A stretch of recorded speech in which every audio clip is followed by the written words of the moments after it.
ശരി ബിജേഷ്, കാസർഗോഡ് നിന്ന് ഷഫീഖ് നസറുള്ള ചേരുന്നുണ്ട്. ഷഫീഖ്, തെരഞ്ഞെടുപ്പ് ഒരുക്കങ്ങളെല്ലാം നടക്കുകയാണോ? എന്താണ് കാസർഗോഡത്തെ സാഹചര്യം? മുന്നണികൾ എത്രത്തോളം പ്രതീക്ഷയിലാണ്?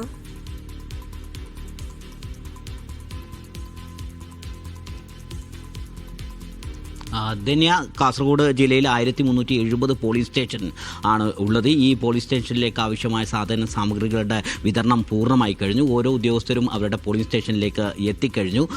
ഏറ്റവും സുഗമമായ രീതിയിൽ നാളെ തെരഞ്ഞെടുപ്പ് നടത്തുന്നതിന് ആവശ്യമായ നടപടികൾ പൂർത്തിയാക്കിയെന്നാണ് ജില്ലാ ഭരണകൂടം അറിയിക്കുന്നത്. എല്ലാ സൗകര്യങ്ങളും ഒരുക്കിയിട്ടുണ്ട്. കാസർഗോഡ് ജില്ലയിൽ അതീവ സെൻസിറ്റീവായ ബൂത്തുകളുണ്ട്. ഈ മേഖലയിൽ പോലീസിനെ കൂടുതലായി വിന്യസിച്ചിട്ടുണ്ട്. 436 ബൂത്തുകളാണ് സെൻസിറ്റീവ് ബൂത്തുകളായി കണക്കാക്കിയിട്ടുള്ളത്.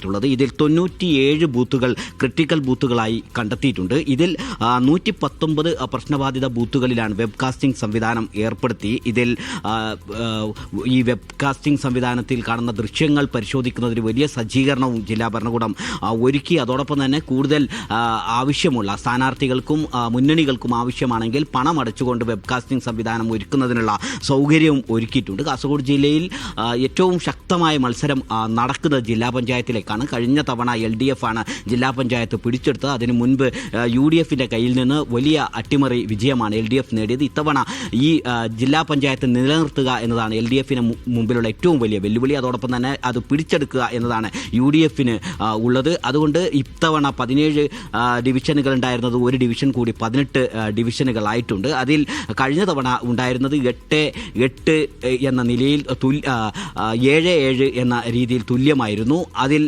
ഒരു സ്വതന്ത്രൻ്റെ പിന്തുണയോടുകൂടിയാണ് LDF ഭരണം നേടിയിരുന്നത്. 2 ഡിവിഷൻ BJPക്കുണ്ട്. ഇത്തവണ കൂടുതൽ ഡിവിഷനുകളുടെ പിന്തുണയോടുകൂടി നേരിട്ട് തന്നെ അധികാരത്തിലെത്താനാവും എന്ന് LDF കണക്ക് കൂട്ടുന്നത്. പക്ഷേ LDFിൻ്റെ കണക്കുകൂട്ടുകൾക്കപ്പുറം ചില ഡിവിഷനുകളിൽ വലിയ അട്ടിമറി നടക്കും എന്ന് UDF കേന്ദ്രങ്ങളിൽ നിന്ന് ഉള്ള പ്രചാരണം നടക്കുന്നുണ്ട്. കഴിഞ്ഞ തവണ BJP ജയിച്ചിരുന്ന ഡിവിഷനിൽ ഇത്തവണ UDFിന് വലിയ മുന്നേറ്റം ഉണ്ടാക്കാനാവും, അവിടെ ജയിക്കാനാവും. വലിയ പോരാട്ടമാണ് നടക്കുന്നത്. രാഷ്ട്രീയമായിട്ട് വലിയ ചർച്ചകളൊക്കെ നടക്കുന്നുണ്ട്. അതിന് ഒപ്പമാണ് വധഭീഷണി ഉണ്ടായെന്ന ചെമ്മനാട് നിന്നൊരു വാർത്ത കൂടി വരുന്നുണ്ട്. അതിൽ പരാതിപ്പെട്ടിട്ടുണ്ടോ? എന്താണ് അതിന്റെ വിശദാംശങ്ങൾ?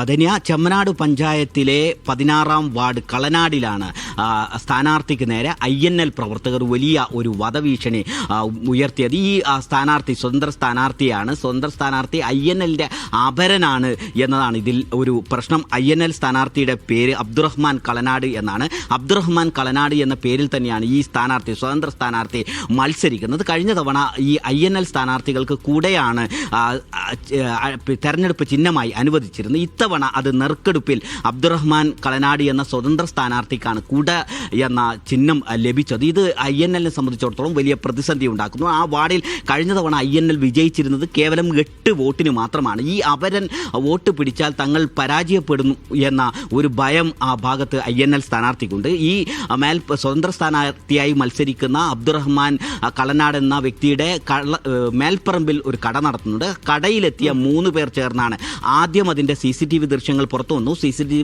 ദൃശ്യത്തിൽ ആദ്യം ഈ അബ്ദുറഹ്മാൻ കളനാട് എന്ന സ്വതന്ത്ര സ്ഥാനാർത്ഥിയോട് വളരെ മയത്തിൽ ഈ കാര്യങ്ങൾ സൂചിപ്പിക്കുകയാണ് ചെയ്യുന്നത്. പിന്നീട് ഇദ്ദേഹം സ്ഥാനാർത്ഥിത്വത്തിൽ നിന്ന് പിന്മാറില്ല എന്ന് കണ്ടപ്പോൾ വലിയ ഭീഷണിയാണ്, ഈ കൊല്ലും എന്ന അർത്ഥം വരുന്ന പദപ്രയോഗമാണ് അവിടെ നടത്തുന്നത്. തെരഞ്ഞെടുപ്പ് കഴിഞ്ഞതിന് ശേഷം കാണാം എന്ന ഭീഷണിയും അതിലുണ്ട്.